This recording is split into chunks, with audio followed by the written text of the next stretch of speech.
Word spread faster than Rome could respond or comprehend.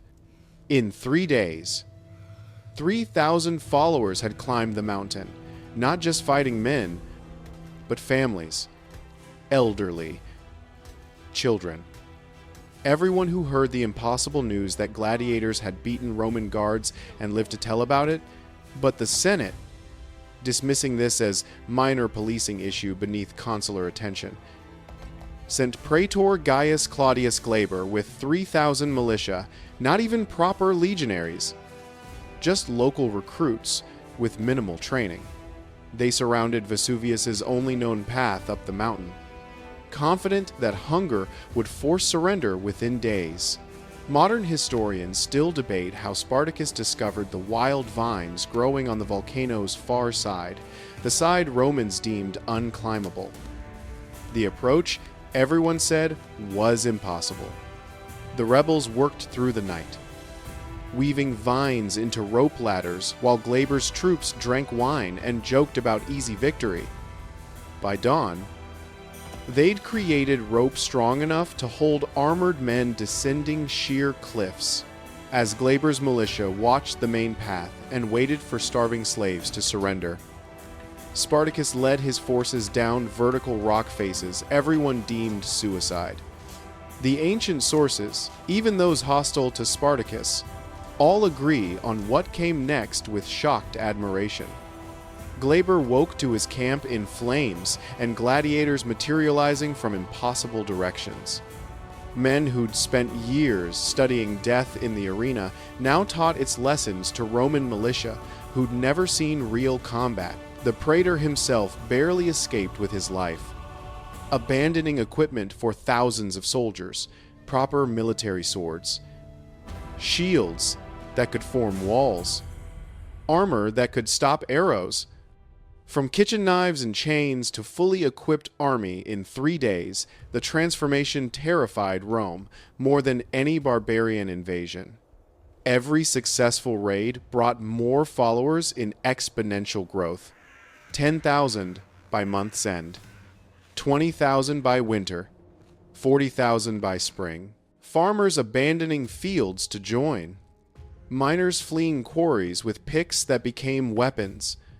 Household slaves slipping away in darkness, stealing their master's weapons on the way out.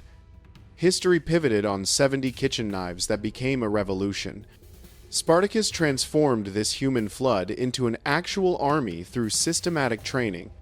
Gladiators became drill instructors, spreading arena lessons, discipline, weapons training, unit cohesion, formation fighting, through the ranks. But Spartacus added something uniquely his. Learned from years of real military service, battlefield tactics, strategic thinking, logistics, the arts of war beyond entertainment and theatrical deaths. Remember this number that still shocks historians. Within 6 months, slaves became an army that terrified Roman legions. They moved like Roman forces, fought with Roman discipline, carried Roman equipment, but possessed something Rome couldn't understand or replicate: the fury of the freed. The rage of generations given human form and sharp steel. What happened at dawn after their first major victory shocked, even hardened veterans and announced this was more than military revolt. Spartacus ordered gladiatorial games using captured Roman prisoners as unwilling participants, forcing citizens to fight each other while former slaves cheered their deaths. The message was crystal clear and carved in Roman blood. Now you'll understand what it feels like to die for others' amusement. The sand drinks deep but never forgets, and neither do we. These weren't just military victories against local militia. They were psychological warfare against an empire built on the assumption that slaves were subhuman.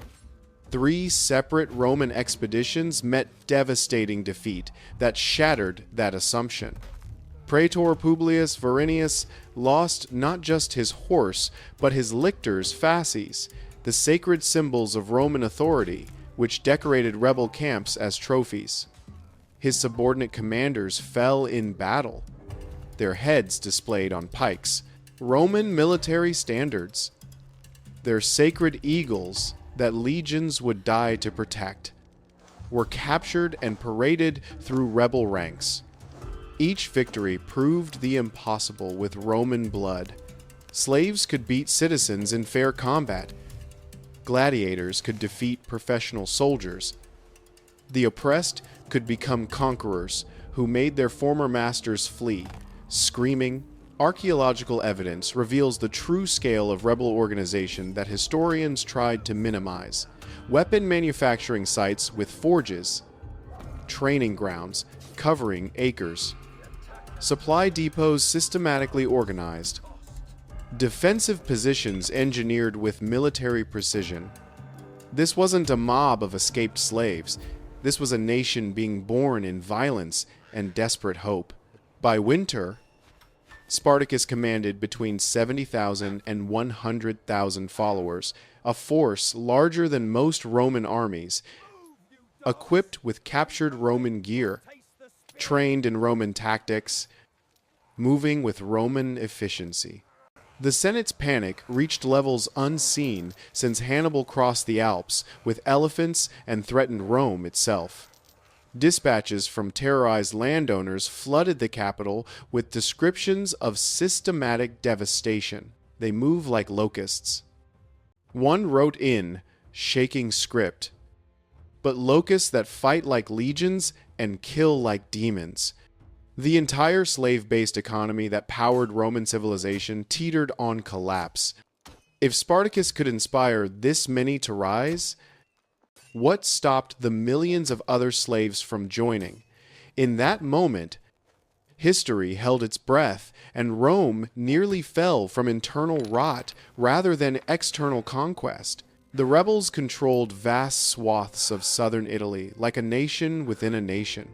They defeated every force sent against them with increasing confidence. Roman authority crumbled wherever Spartacus appeared. Magistrates fled. Tax collectors disappeared. The machinery of empire simply stopped functioning. But then Spartacus made the decision that would doom them all. Instead of marching on Rome itself while the capital remained paralyzed by political infighting and indecision, he turned south. Some historians claim he aimed for Sicily, planning to inspire island-wide slave revolt.